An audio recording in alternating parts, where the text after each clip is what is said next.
दोस्तों, मैं Kunal Kumar, live designer astrologer. आज हम बात करने वाले हैं काल सर्प योग के बारे में। क्या होता है काल सर्प योग? मनुष्य के जीवन पर इस काल सर्प योग का क्या प्रभाव पड़ता है? कौन कौन से काल सर्प योग होते हैं? काल सर्प योग अच्छा भी होता है और काल सर्प योग खराब भी होता है, पर मनुष्य के जीवन में इसका क्या प्रभाव पड़ता है, इस पर हम बात करने वाले हैं। तो सबसे पहले बात करेंगे दोस्तों कि काल सर्प योग कितने प्रकार के होते हैं। जी हाँ दोस्तों, 12 प्रकार के काल सर्प योग होते हैं। सबसे पहले लगन से सप्तम भाव में, लगन में राहु, सप्तम में अगर केतु बैठा हो तो अनंत काल सर्प योग बनता है।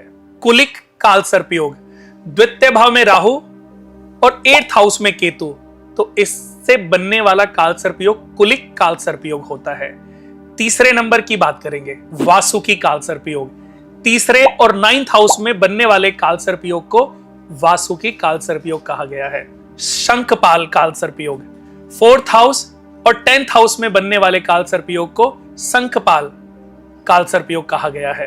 पद्म काल सर्प योग, 5वें और 11वें भाव में बनने वाले काल सर्प योग को पद्म काल सर्प योग कहा गया है। महापद्म काल सर्प योग, 6ठे घर से 12वें भाव में बनने वाले काल सर्प योग को महापद्म काल सर्प योग कहा गया है। तक्षक काल सर्प योग, 7th हाउस से प्रथम भाव में, यानी कि जब किसी जातक की जन्म कुंडली के 7th हाउस में राहु और प्रथम भाव में केतु हो तो तक्षक काल सर्प योग बनता है।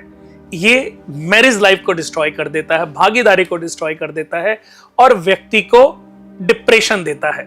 कर्कोट काल सर्प योग, 8वें घर से द्वितीय घर तक बनने वाले काल सर्प योग को कर्कोट काल सर्प योग कहा गया है। शंखचूड़ काल सर्प योग, 9th हाउस से तीसरे हाउस में बनने वाले काल सर्प योग को शंखचूड़ काल सर्प योग कहा गया है।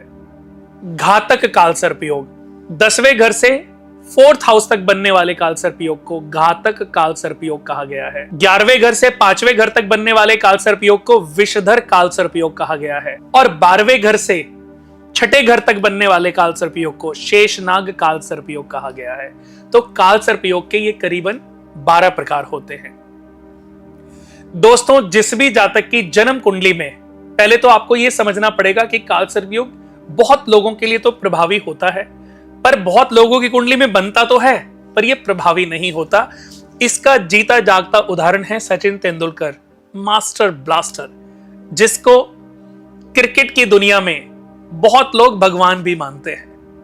कहना शायद गलत नहीं होगा कि उनके जैसा क्रिकेटर ना तो पैदा हुआ है और सदियों तक ना ही पैदा होगा। ना उनके बारे में आपने कभी कोई गलत बात सुनी होगी, ना ही कोई मैरिज से रिलेटेड कोई बात सुनी होगी, लव लाइफ से रिलेटेड ना ही कोई बात सुनी होगी, ना उनको किसी के प्रति षड्यंत्र रचते देखा होगा, ना उनसे किसी के प्रति भी वैमनस भाव, ईर्ष्या भाव रखते देखा होगा। और क्या चाहिए, उनकी जन्म कुंडली में भी काल सर्प योग बना हुआ था। सिंह लगन कुंडली में काल सर्प योग बहुत अच्छा नहीं होता, लेकिन समझना है कि काल सर्प योग कैसे प्रभावी होता है। लगन में और सप्तम भाव में राहु केतु विद्यमान है। लगन में राहु और 7th हाउस में केतु। सारे ग्रह तो दोस्तों सीधे चलते हैं, लेकिन राहु केतु उल्टे चलते हैं क्योंकि ये वक्री ग्रह हैं। तो सारे ग्रह अगर लगन से सप्तम भाव, यानी कि दूसरे, तीसरे, चौथे, 5वें, 6ठे, 7वें भाव में ही सारे ग्रह आ जाएं, तो ये काल सर्प योग बहुत ही लाभ फल, सुखदायक देने वाला होता है। क्योंकि जब राहु केतु तक पहुंचने की जो दूरी तय करते हैं तो एक भी ग्रह उनके रास्ते में नहीं आता, तो कोई भी उनके जाल में फंसता ही नहीं है। तो काल सर्प योग दुख विहीन हो जाता, यानी कि वो दुख दे ही नहीं पाता, वो प्रॉब्लम, कमियां, मुसीबतें कुछ नहीं कर पाता। बस इतनी सी बात आपको समझनी है। और जिस व्यक्ति के राहु केतु लगन में बैठे और सारे ग्रह 12वें, 11वें, 10वें, 9th, 8th हाउस में बैठ जाएं, तो ये राहु केतु सारे ग्रहों को ग्रस लेते हैं। सारे ग्रह अच्छे होते हुए भी अच्छे फल नहीं दे पाते। तो ऐसे जातकों को चाहिए शिव भगवान के भक्त बन जाएं, शिव भगवान की पूजा करें, दुर्गा माता की आराधना करें, दुर्गा सप्तशती का पाठ करें, केसर का तिलक लगाएं, नाना और दादा की सेवा करते रहें, अपने नाना को पूजें, अपने दादा को पूजें, आपका राहु और केतु कभी आपका बाल विवाह का नहीं कर पाएगा। 2-4-5% मुसीबतें मिल गई तो मिल गई, वरना आपकी मुसीबतें समाप्त होती चली जाएंगी।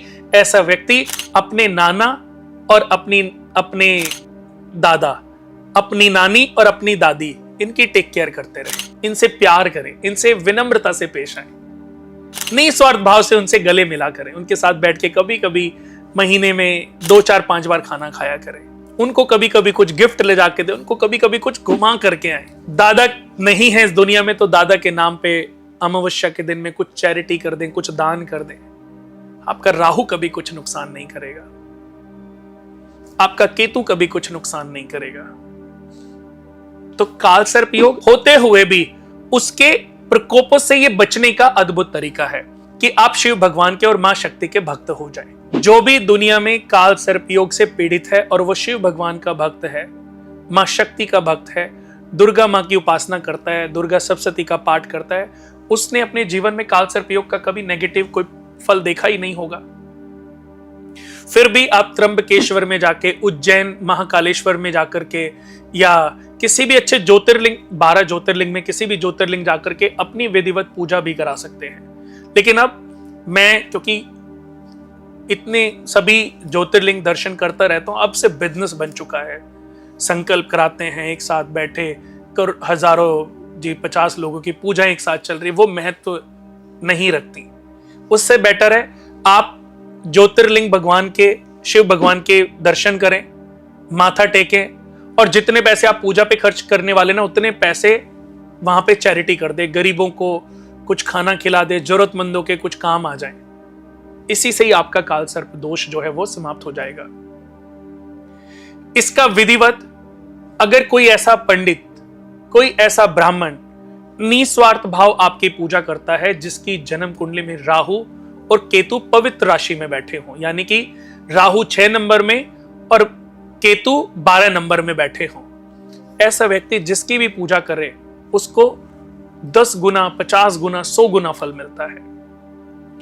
आप अगर डालोगे आज भी गूगल पर आचार्य कुणाल कुमार और काल सर्प योग पूजा, तो आपको हमारी बहुत सारी वीडियोस मिलेंगी।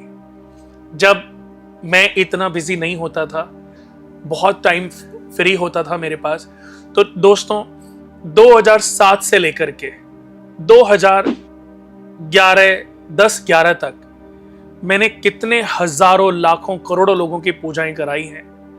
और मुझे लगता है कि आज भगवान ने मुझे जो सक्सेस दी है वो शायद उन्हीं की दुआओं का पुण्य फल है।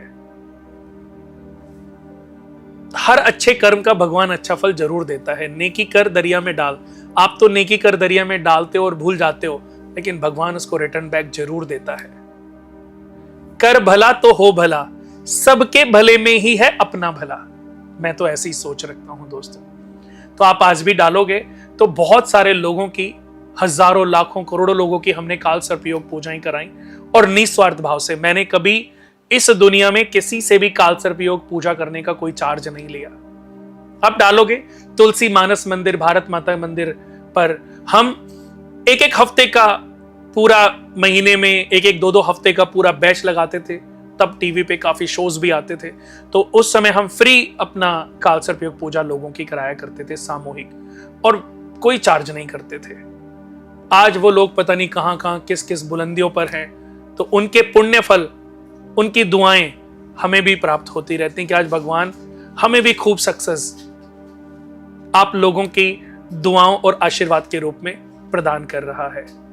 तो दोस्तों, अब क्योंकि शेड्यूल ही बहुत बिजी रहता है और वो पूजाएं करने का अब समय नहीं है, पर फिर भी मैं आप लोगों को कहना चाहूंगा, क्योंकि काल सर्प योग तो है और प्रभावी बना रहेगा, तो सिर्फ मैं यही कहना चाहूंगा कि घबराने की आवश्यकता नहीं है। सिर्फ शिव और शक्ति के अनुयायी हो जाएं।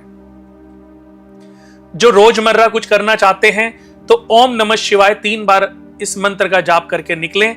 आपके ऊपर राहु केतु का जो प्रभाव है, काल सर्प योग का जो प्रभाव है, वो वीक रहेगा। 8 शनिवार पीपल के पेड़ पे जल चढ़ाएं, शाम को उसी पेड़ की जड़ में 4 मुखी दीपक जलाएं। और कभी कभी ट्यूसडे और सैटरडे को, जब भी मौका मिले, ट्यूसडे और सैटरडे को हनुमान चालीसा और शनि चालीसा का पाठ करें, और एक माला राहु और केतु के मंत्रों की करें, तो आपको किसी से भी पूजा ना कराने के बाद भी काल सर्प योग के दुष्फलों से मुक्ति मिलती रहेगी।